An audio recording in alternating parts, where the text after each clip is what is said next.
What is up, guys? It is Coasters and Things back again, and today's review is of an iconic roller coaster. This is Kingda Ka at Six Flags Great Adventure. As of 2024, this is the tallest roller coaster in the world and has been ever since it opened. This was the first of several investments that Great Adventure made to go from a regional theme park to a true destination. Kingda Ka opened in 2005, and it took the world records in height and speed. Both records were previously held by Top Thrill Dragster at Cedar Point. Its speed record has since been broken by Formula Rossa at Ferrari World, but its height record has stood to this day. The height record will soon be broken also by Falcon's Flight at Six Flags Qiddiya, but as of 2024, Kingda Ka is still the record holder. So Kingda Ka is located in the far left corner of the park, in the Golden Kingdom section. It is an intimate accelerator coaster using their hydraulic launch system. The term Kingda Ka loosely means King of Coasters, and that is exactly what this ride is.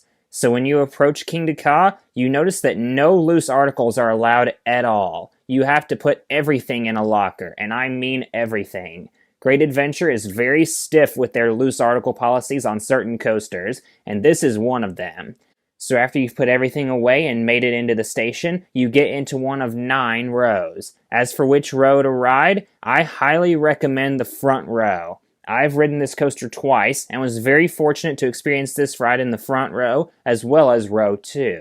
You get into the train and pull down an over-the-shoulder restraint. If you have ridden Cheetah Hunt at Busch Gardens Tampa or some of the accelerators over in Europe, they have the same exact restraints. This was the biggest difference that separated Kingda Ka from Top Thrill Dragster.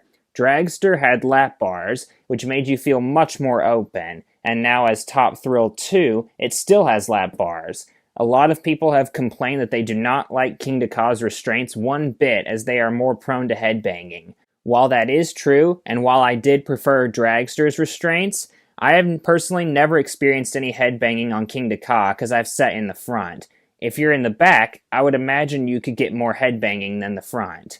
So after you've pulled down your restraint, you roll out of the station, make a little S-turn, and stop right at the base of the launch track. A voiceover tells you, arms down, head back, hold on, which ironically was the same spiel that Top Thrill Dragster had. You roll back just a tad, and the train catches onto the catch car.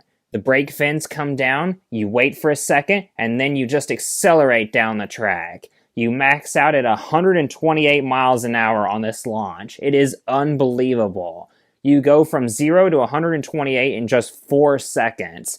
And the skin on your face gets forced back as well. It's a very weird but cool feeling. And while it's pushing you very violently, it's also shaking you a bit. It's not the smoothest launch. Like I said though, it's never bothered me, but I know people who it absolutely has bothered them. Kingda Ka's launch will forever be one of the greatest launches on any roller coaster ever. After the launch, you then soar up 456 feet in the sky and twist sideways halfway up the tower. Your brain is still trying to comprehend the launch and what just happened, right as you crest over the top, getting an amazing view. Being that this coaster is over 400 feet tall, it is one of the few strata coasters in existence.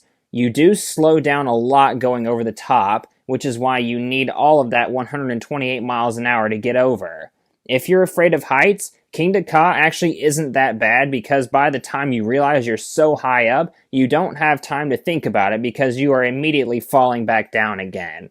You twist through a 270-degree spiral going down, and then to end out the ride, you go over this very drawn-out floater hill. It is 129 feet off the ground, and this hill is taller than a lot of roller coasters' lift hills are.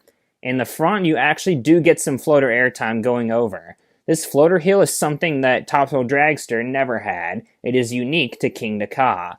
And then you glide into the brakes, finally taking it all in. Kingda Ka from launch to brakes is just 28 seconds, but it is one of the most exhilarating experiences you will ever have in your life. This ride is the definition of short but sweet.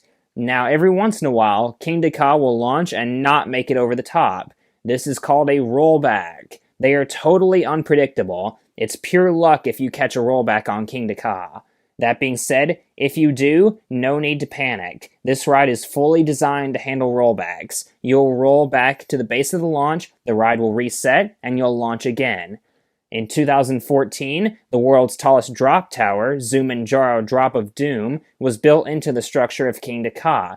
It is 415 feet tall and drops at 90 miles an hour. This video is not about Zumanjaro though, so I'll just tell you my thoughts on it real quick. I think Zumanjaro is really tall, really fast, and really forceless. It never has a line because the queue is so long and nobody ever feels like walking that far down to ride it.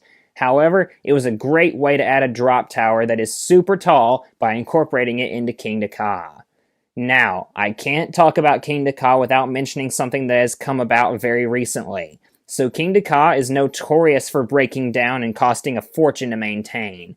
As of November 2024, heavy rumors have been swirling that Kingda Ka could be removed either after the 2024 season or sometime in 2025.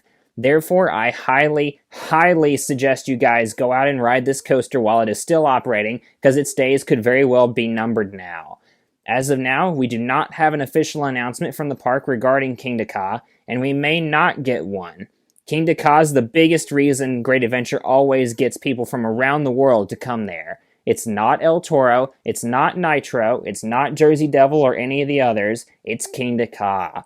People have come from all over the world to ride the world's tallest coaster. That's why I'm encouraging you to go ride it ASAP, and if it is the end of this ride, Great Adventure will have to come up with something really super amazing to replace it, because I don't see anything else being as thrilling or iconic as Kingda Ka is at this park.